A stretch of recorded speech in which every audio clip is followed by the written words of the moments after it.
Hello class 8। तो आज हम लोग पढ़ने जा रहे हैं चैप्टर 9 रिप्रोडक्शन। ठीक है। रिप्रोडक्शन जो प्रोसेस है ये लाइफ के सपोर्ट के लिए तो ज़रूरी नहीं है, लेकिन ये रिप्रोडक्शन प्रोसेस ज़रूरी है ताकि ऑर्गेनिम्स का जो नंबर है वो इस अर्थ पे हमेशा बना रहे। ठीक है। इसीलिए एनिमल्स और प्लांट्स क्या करते हैं, रिप्रोड्यूस करते हैं ताकि उनका जो स्पीसीज है वो इस अर्थ पे हमेशा कंटिन्यू रह सके, एक्सटिंक्ट ना हो। ठीक है। तो रिप्रोडक्शन के दो मोड हैं, ए सेक्सुअल और सेक्सुअल। अगर एक ही पेरेंट, सिंगल पेरेंट्स इन्वॉल्व है, ठीक है, तो ए सेक्सुअल। अगर बोथ पेरेंट इन्वॉल्व हैं तो उसको हम क्या बोलते हैं, सेक्सुअल रिप्रोडक्शन। हम लोग क्लास 7th में प्लांट्स के अंदर पढ़े थे रिप्रोडक्शन।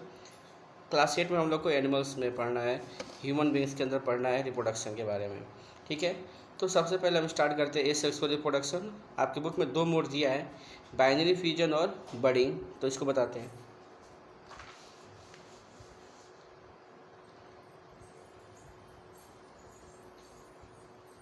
बाइनरी फ्यूजन, बाइनरी मतलब बाई मतलब दो होता है। इसमें क्या होता है, ये यूनिसेलुलर ऑर्गेनिज्म में ये मोड होता है रिप्रोडक्शन का। ठीक है।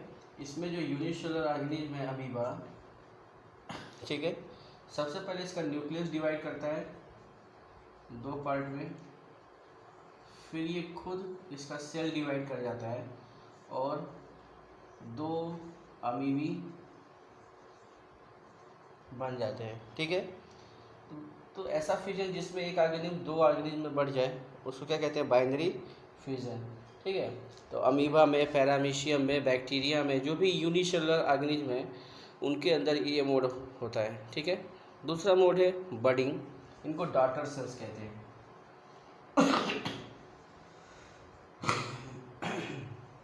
डॉटर सेल्स कहते हैं।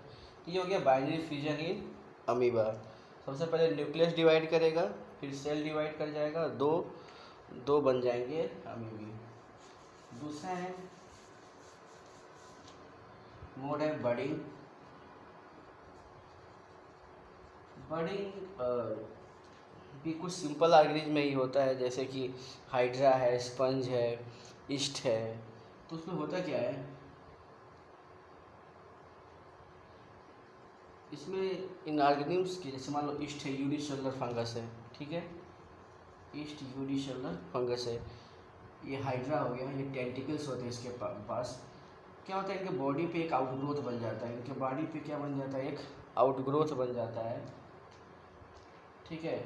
अब ये जो आउटग्रोथ है इसमें धीरे धीरे ये मैच्योर होने लगता है, और जब एक बार मैच्योर हो जाता है फिर ये अलग हो जाता है प्लांट से और अपना सेपरेट लाइफ जीता है। ये भी सेपरेट हो जाएगा, इसमें बर्डिंग बहुत फास्ट होता है, ये सब सेपरेट हो जाएंगे और इंडिविजुअल लाइफ जिएंगे। तो बर्डिंग में क्या होता है, बर्डिंग मोड में बॉडी के ऊपर ही कुछ एक आउटग्रोथ बन जाता है और वो आउटग्रोथ से ही एक पूरा का पूरा ऑर्गेनिज्म बन जाता है।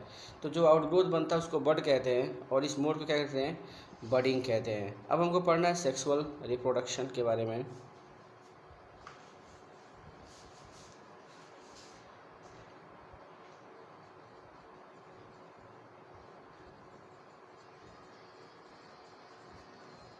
सेक्सुअल रिप्रोडक्शन में दो पेरेंट्स इन्वॉल्व होते हैं, मेल या फीमेल।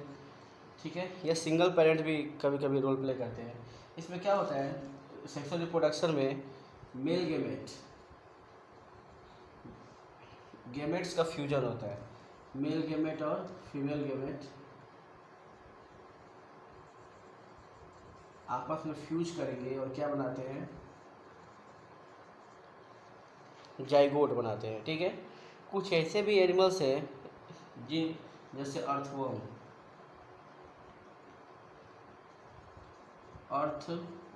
जो ये मेल गेमेट भी प्रोड्यूस करता है और फीमेल गेमेट भी, मेल गेमेट भी और फीमेल गेमेट दोनों गेमेट प्रोड्यूस करता है, इसलिए इसको क्या बोलते हैं, हर्माफ्रोडाइट। ऐसे एनिमल्स जिसमें मेल वाला भी पार्ट हो, फीमेल वाला भी पार्ट हो, उसको हम लोग क्या कहते हैं, हर्माफ्रोडाइट। तो हर्माफ्रोडाइट एनिमल्स जिसको हम लोग बाइसेक्सुअल भी कहते हैं, ठीक है, जैसे कि स्नेल, लीच, ये क्या है, हर्माफ्रोडाइट हैं, ठीक है। स्लग, ये सब जो है हर्माफ्रोडाइट्स होते हैं। इनके अंदर इनके अंदर मेल और फीमेल दोनों पार्ट्स होते हैं। ये मेल गैमेट भी प्रोड्यूस करते हैं और फीमेल गैमेट भी। लेकिन हम लोगों में क्या है, मेल प्रोड्यूस करते हैं मेल गैमेट, फीमेल प्रोड्यूस करती हैं फीमेल गैमेट। हम लोगों में जो है मेल गैमेट को बोलते हैं स्पर्म और फीमेल गैमेट को बोलते हैं ओवा या एग, ठीक है। अगर हम लोगों में देखा जाए ह्यूमन बींग्स में, तो मेल जो होते हैं वो स्पर्म प्रोड्यूस करते हैं मेल गैमेट, और जो फीमेल होती है वो ओवा या एग प्रोड्यूस करती हैं, ये फीमेल गैमेट है, ठीक है। अब हम लोग को पढ़ना है sexual reproduction in human beings. तो ह्यूमन बींग्स के अंदर सेक्सुअल रिप्रोडक्शन इनके फ्यूजन से होता है। तो सबसे पहले इनका फॉर्मेशन के लिए आर्गन भी क्या होंगे, अलग अलग होंगे। ये बनता है टेस्टिस से, ये बनता है ओवेरी से। तो हम लोग को पढ़ना है मेल और फीमेल रिप्रोडक्टिव सिस्टम।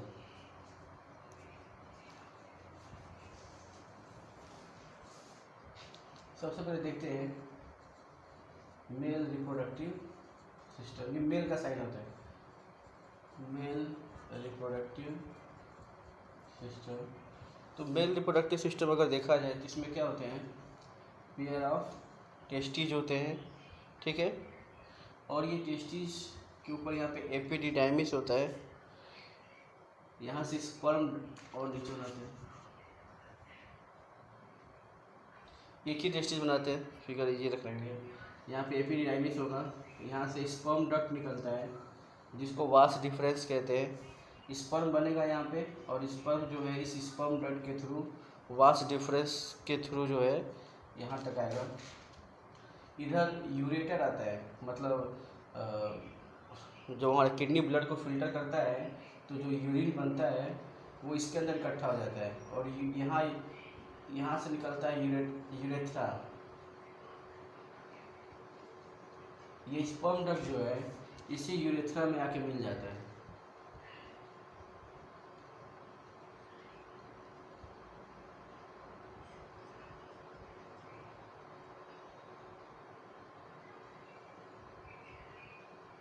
ठीक है, और ये हो गया।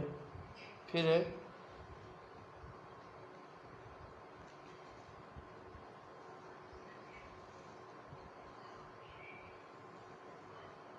और यहाँ पे फिर होता है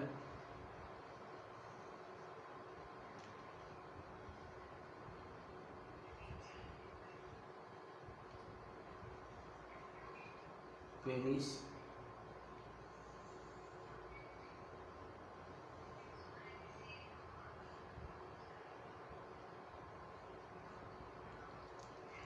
ठीक है। ऐसे ही यहाँ पे एक और टेस्टिज होगा, ये वास डिफरेंस स्पर्म डक्ट, और यहाँ पे एक और टेस्टिज होगा, ठीक है। तो ये क्या है, वास डिफरेंस, जिसको हम क्या कहते हैं, स्पर्म डक्ट। ये टेस्टिज हो गया, ये पेनिस है, ठीक है। ये यूरेथ्रा है, सॉरी ये वाला यूरेथ्रा है।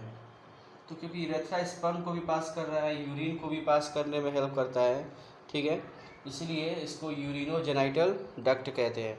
तो इसके बारे में दिया है वो कोई पढ़ लेते हैं। सबसे पहले स्पर्म डक्ट या वास डिफरेंस के बारे में, ये स्पर्म को कैरी करता है, टेस्टिस से लेके जाता है और यूरेथ्रा में ले लेता है। तो लिखा है each testes has a narrow tube like called sperm duct. हर एक टेस्टिज के पास एक क्या होता है, निकलता है एक नैरो डक्ट निकलता है, पतला सा, इसको क्या कहते हैं, sperm duct. In which sperm travel to reach the penis, ये पेनिस तक पहुंचता है, ठीक है।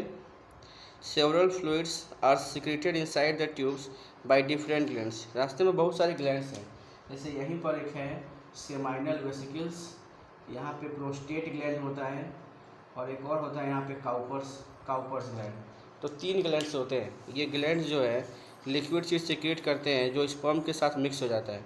तो जब ये लिक्विड चीज़ स्पर्म के साथ मिक्स हो जाता है तो उसको सीमन कहते हैं। स्पर्म के साथ जब ये ग्लैंड जो है, जो लिक्विड चीज़ सिक्रेट करते हैं, वो मिक्स हो जाता है, इसको हम लोग बोलते हैं सीमन। तो which mix the sperm to form a thick white fluid called semen. ठीक है, बगल में फिर नीचे देखो testis. There are 2 oval shaped structures located in sac like structure called the scrotum. ये सैक लाइक स्ट्रक्चर में होते हैं, उसको क्या कहते हैं हम लोग, स्क्राउटम कहते हैं। और testis is made up of, इस टेस्टिस के अंदर बहुत सारे पतले पतले ट्यूब होते हैं, ट्यूब्यूल लाइक स्ट्रक्चर होते हैं that secrets millions of sperms. The mature sperms are stored in the testis. Mature sperm जो है टेस्टिस में स्टोर रहता है, जो टाइम टू टाइम फिर स्पर्म डॉट के थ्रू निकलता है। फिर है पेनिस। पेनिस का काम है सीमन को वेजाइना के अंदर ट्रांसफ़र करना, sperms into the vagina of the female reproductive system. Urethra, ये जो पाइप है इसके अंदर गया हुआ है, ठीक है, यूरेथ्रा है वो।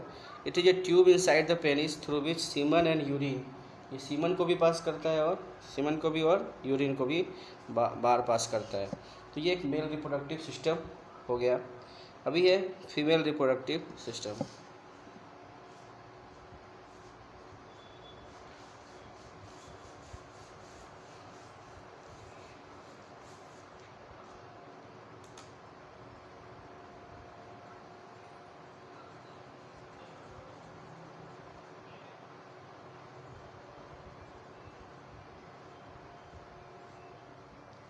Female reproductive system.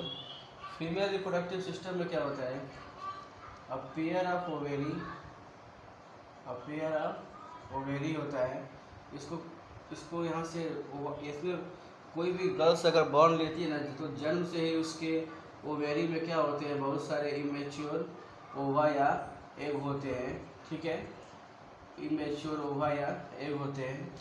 जब गर्ल्स में ओव्यूलेशन स्टार्ट हो जाता है, मेंस्ट्रुअल साइकिल स्टार्ट हो जाता है, तो उस समय एक मैच्योर ओवा रिलीज होता है। ठीक है, और ये ओवा यहाँ तक पहुँच जाता है। इस ट्यूब को,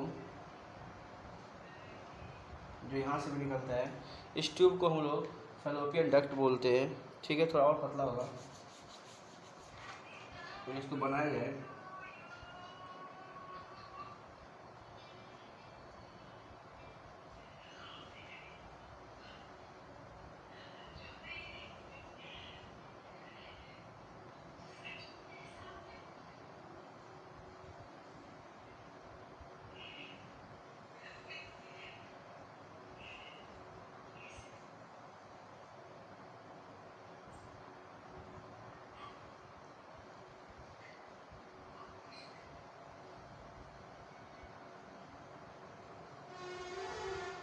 ठीक है, तो ये ओवेरी हो गया, पेयर ऑफ ओवेरी।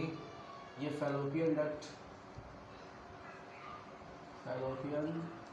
जिसको हम लोग ओवी डक्ट भी कहते हैं।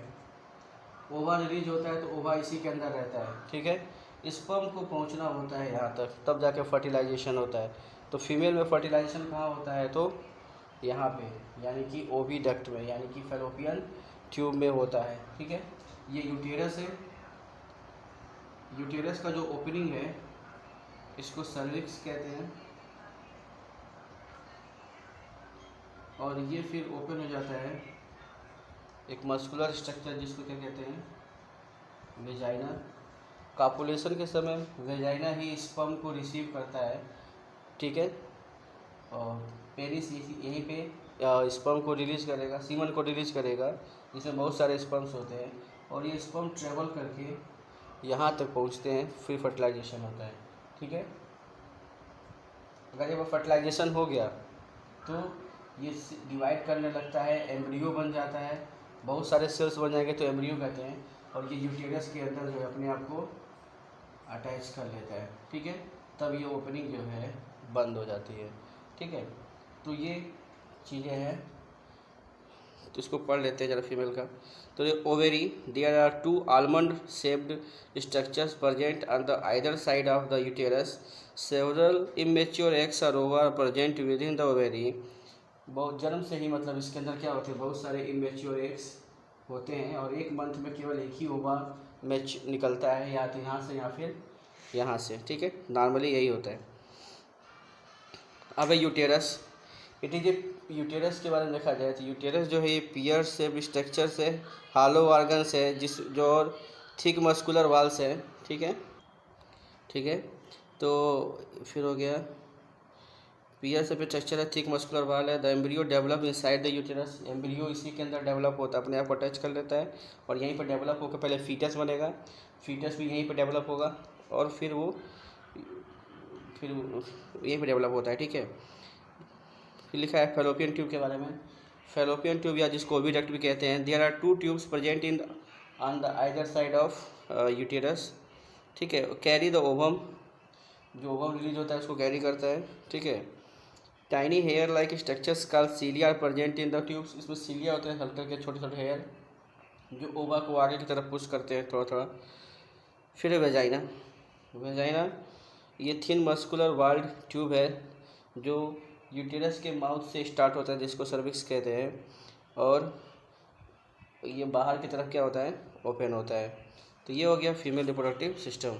तो ओवा से बन गया मेल गेमेट, और मेल में क्या प्रोड्यूस हो गया, मेल में प्रोड्यूस हो गया मेल गेमेट, और ओवेरी से प्रोड्यूस हो गया फीमेल गेमेट। अब है fertilisation. The fusion of the sperms and ovum to produce a zygote is called fertilisation. Sperm और ओवा का फ्यूज होना और जाइगोट का बनना क्या कहलाता है, फर्टिलाइजेशन। स्पर्म जो है साइज में छोटे होते हैं और ओवा देखा जाए तो बहुत बड़ा होता है। क्यों? क्योंकि इसको नरिशमेंट देना होता है, क्योंकि सेल पहले डिवाइड करेगा बहुत ज़्यादा, एम्ब्रियो बनने तक जब तक यूटेरस के अंदर पहुंच नहीं जाता तब तक नरिशमेंट चाहिए इस सेल्स को, तो नरिशमेंट के लिए इसके अंदर बहुत ज़्यादा न्यूट्रिएंट्स होता है। तो स्पर्म के साइज में होगा बहुत बड़ा होगा, ठीक है। जब ये फ्यूज़ करते हैं तो क्या बनता है, जाइगोट। फिर ये जाइगोट डिवाइड करता है 1 सेल 2 सेल में, 2 सेल 4 सेल में, ऐसे करके कुछ समय के बाद एक पूरा बॉल ही बन जाता है सेल्स का, ठीक है, जिसको हम लोग एम्ब्रियो कहते हैं। फिर ये यूटेरस के अंदर अपने आप को इम्प्लांट कर लेता है, ठीक है। तो वही लिखा है the fusion of sperm and to ovum is called formation of zygote is called fertilisation. Human beings में फर्टिलाइजेशन इंटरनल होता है। इंटरनल अगर बॉडी के अंदर हो रहा है तो इंटरनल, और बॉडी के बाहर हो रहा है तो एक्सटर्नल फर्टिलाइजेशन बोलते हैं, ठीक है। तो ये हो गया फर्टिलाइजेशन। तो हम बता चुके हैं कि इसमें क्या कहते हैं, मेल जो सीमन रिलीज करता है उसमें मिलियंस ऑफ स्पर्म होते हैं, वो स्पर्म को वेजाइना के थ्रू, यूटेरस के थ्रू पूरा फेलोपियन डक्ट तक पहुंचना होता है। उस अधिकतर जो है रास्ते में मर जाते हैं, केवल एक ही फ्यूज कर पाता है ओवा से, जो सबसे स्ट्रांग होगा वही वहाँ तक पहुँच पाएगा और फ्यूज करेगा, फर्टिलाइजेशन होगा। तो फर्टिलाइजेशन ओविडक्ट में होता है, फेलोपियन डक्ट में होता है, और फिर जाइगोट धीरे धीरे एम्ब्रियो में कन्वर्ट हो जाएगा और अपने आप को यूटेरस के अंदर इम्प्लांट कर लेगा और वहीं पर डेवलप होगा। अब है development of embryo. The fertilised egg zygote लिखा है फिर undergo many cell division to form a ball of cells, जिसको हम क्या कहते हैं, एम्ब्रियो। वो यूटेरस तक पहुंचेगा और अपने आप को यूटेरस के वॉल से अटैच कर लेगा। इस प्रोसेस को कहते हैं इम्प्लांटेशन। इसमें लिखा है zygote grow divides repeatedly to develop into embryo. The embryo remains attached to the uterus. The embryo grow rapidly and receive its nutrients from the mother's blood. After a few weeks, the embryo develop body parts like legs, head, ears, eyes, and begins to resemble a human beings. At this stage, it is called a fetus. तो अभी देखते हैं। तो mother का ये मान लेते हैं यूटेरस है, और यूटेरस के वाल में एक ऐसे सीप स्ट्रक्चर होता है जिसको हम लोग कहते हैं प्लेसेंटा, ठीक है। इसी से अटैच हो जाता है एम्ब्रियो। अभी धीरे धीरे एम्ब्रियो मदर में यहाँ पे ब्लड रिलीज होते हैं, मदर के ही ब्लड से नरिशमेंट लेंगे, न्यूट्रिएंट्स लेंगे, ऑक्सीजन लेंगे, और मदर के ब्लड में ही वेस्ट मटेरियल को रिलीज करेंगे ये एम्ब्रियो, ठीक है। फिर ये क्या होता है, एम्ब्रियो जो है इसमें जब हाथ वाथ बनने लगेंगे, पैर वैर बनने लगेंगे, आँख वाँख बनने लगेगा, नोज बनने लगेगा, इस तरह का स्ट्रक्चर बनने लगेगा, तो वो जब ये शेप ले लेते हैं, ह्यूमन बींग जैसे दिखने लगते हैं, तब उस एम्ब्रियो को हम लोग एम्ब्रियो नहीं फिर क्या बोलेंगे, फीटस कहेंगे, ठीक है। फिर है the baby stay and grow in the mother's womb of uterus for about 40 weeks for its complete development. तो ह्यूमन बींग्स के अंदर इस बेबी को डेवलप होने में लगभग 40 वीक्स लग जाते हैं। तो ये यूटेरस के अंदर ही रहती है। This period is called the gestation period. इसको पीरियड को क्या कहते हैं? गेस्टेशन पीरियड कहते हैं। फीटस को नरिशमेंट प्लेसेंटा के थ्रू मिलता है इस पीरियड में, ठीक है। तो ये गेस्टेशन पीरियड कहलाता है। ह्यूमन बींग्स में ये 9 मंथ के करीब होता है, 40 वीक्स के करीब। आफ्टर 9 मंथ जब बेबी डेवलप हो जाता है तो फिर वो बर्थ लेता है। इस बर्थ लेने के प्रोसेस को क्या कहते हैं? पार्टूरिशन कहते हैं, ठीक है। गेस्टेशन पीरियड कुछ एनिमल्स में बहुत ज़्यादा होता है, जैसे एलिफेंट में 22 मंथ होता है और ह्यूमन बींग्स में 9 मंथ, ठीक है। हम लोगों से भी 2 गुना से भी ज़्यादा। तो फर्टिलाइजेशन 2 तरीके से हो सकता है, इंटरनल और एक्सटर्नल। बॉडी के अंदर हो रहा है तो इंटरनल, बाहर के बॉडी के बाहर हो रहा है तो एक्सटर्नल बोलते हैं। जैसे फ्रॉक्स में होता है एक्सटर्नल फर्टिलाइजेशन। फीमेल फ्रॉक जो है वो हज़ारों लाखों में एग्स ले करती है। ऐसा इसलिए करती है क्योंकि ना फ्रॉक के जो एग्स होते हैं उसको बड़ी मछलियाँ खा जाती हैं, मछलियाँ खा जाते हैं। तो इसलिए देते हैं कि अगर कुछ खा भी लेते हैं तो कुछ तो बचेंगे, जिनसे जो है स्पर्म जो है वो प्रोड्यूस होगा। इस मेल भी जो है बहुत ज़्यादा स्पर्म रिलीज़ करते हैं, उन्हीं एक के ऊपर आके रिलीज़ कर देते हैं ताकि कुछ मतलब चांसेस बढ़ जाएं कि क्या कहा जाता है उसके मतलब बच्चे के। फिर वो बच्चे फिर धीरे धीरे टेडपोल में डेवलप हो जाएंगे। एग जाइगोट बनेगा, फिर टेडपोल में डेवलप हो जाएंगे, ठीक है। टेडपोल बनने के बाद वो एग को ना कुछ ग्लू लाइक मटेरियल्स होता है, सारे एग जो है उसी चिपचिपे चीज़ से बंधे रहते हैं, बहते नहीं है, ठीक है। फिर है जब जाइगोट बन जाएगा फिर टेडपोल बनेंगे तो उनको आयोडीन वाला, हम लोग पढ़े थे पिछले चैप्टर में, आयोडीन चाहिए। थायरॉक्सिन हार्मोन बनेगा तब मेटामॉर्फोसिस होगा तब जाके वो टेडपोल से किस में कन्वर्ट हो जाएंगे? तो एडल्ट फ्रॉग में। तो एक्सटर्नल फर्टिलाइजेशन फ्रॉग में पढ़ लेते हैं। The process of fertilisation that occurs outside the body is called external fertilization. This kind of fertilization is generally seen in fishes, amphibians such as frog, or in aquatic animals. Here both the male and female species produce hundreds of gametes. Male भी 100 gametes produce कर सकता है, female भी बहुत ज़्यादा produce करती हैं। ऐसा इसलिए करती हैं जो बताएं आप लोग को, ठीक है। Here both the male and female species produce hundreds of gametes and release them into the water body. The sperm have a small tail that aids them to swim freely in the water. When these sperms encounter the eggs, they fuse together leading to the formation of zygote मतलब zygote formation शरीर के बाहर ही हो रहा है। External fertilization can be successfully only when large number of gametes is produced by the organism. But producing such large quantity of gametes require more energy, which can be disadvantageous for both. But producing such large quantity of gametes, the animal also there are chances that the gametes may not fertilize. Even if they are fertilized, the embryo may get washed away due to water currents or get destroyed by harsh weather condition or by other predators. तो वही दिया है कि इसलिए ज़्यादा number में gametes release करते हैं ताकि चांसेस ज़्यादा हो फर्टिलाइजेशन के। क्या होता है कभी कभी कुछ फर्टिलाइजेशन हो पाता है, कुछ बह जाता है, कुछ को प्रीडेटर्स खा जाता है, कुछ को एम्ब्रियो को प्रीडेटर खा जाएगा। तो ऐसे करके बहुत जो है ख़त्म हो जाते हैं और बहुत ज़्यादा एग लेग करने में एनर्जी भी ज़्यादा लगता है, तो ये उनके भी हेल्थ पे प्रभाव डालता है ये सब चीज़ें। As a result not many develop into adults. ये हज़ारों भले एग्स दे रहे हैं तो हज़ारों जो है वो फ्रॉग में कन्वर्ट नहीं हो पाते, बहुत सारे ख़त्म भी हो जाते हैं, ठीक है।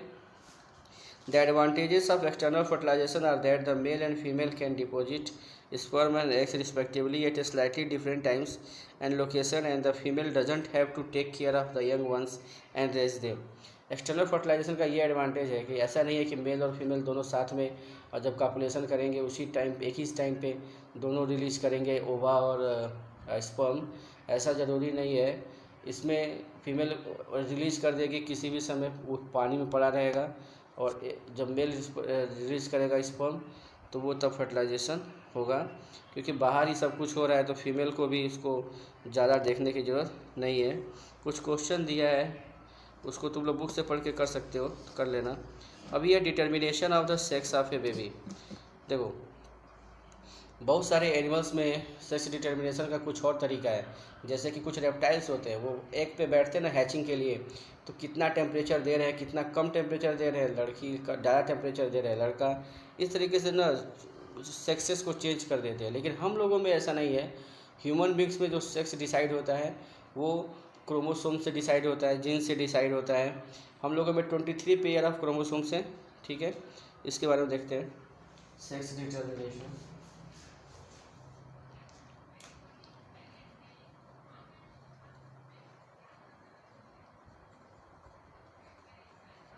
तो हम लोगों में 23 पेयर जो होते हैं वो क्रोमोसोम्स होते हैं।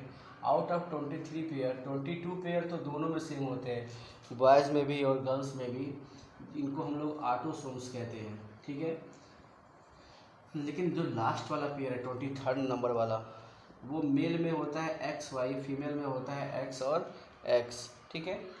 अभी क्या होता है कि जब जब ये मतलब फ्यूजन दिखाएं कैसे बनता है, कोई लड़का बनेगा कि लड़की बनेगा, इसको अगर दिखाना है तो सबसे पहले गैमेट फॉर्मेशन होगा। ये अलग अलग होंगे, एक X अलग हो गया, Y अलग हो गया, X अलग हो गया, Y अलग हो गया।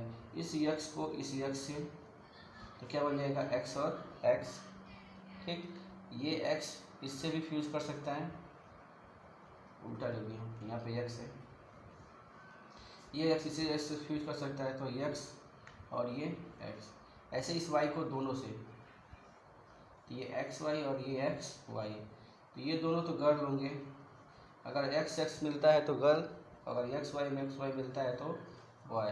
क्योंकि ये Y क्रोमोसोम्स केवल मेल के पास है, फीमेल के पास केवल XX होता है, मेल के पास XY। तो केवल मेल के पास है Y क्रोमोसोम्स, यानी जो बेबी है वो लड़की होगी या लड़का, ये टोटली डिपेंड करता है मेल पे, ना कि फीमेल पे।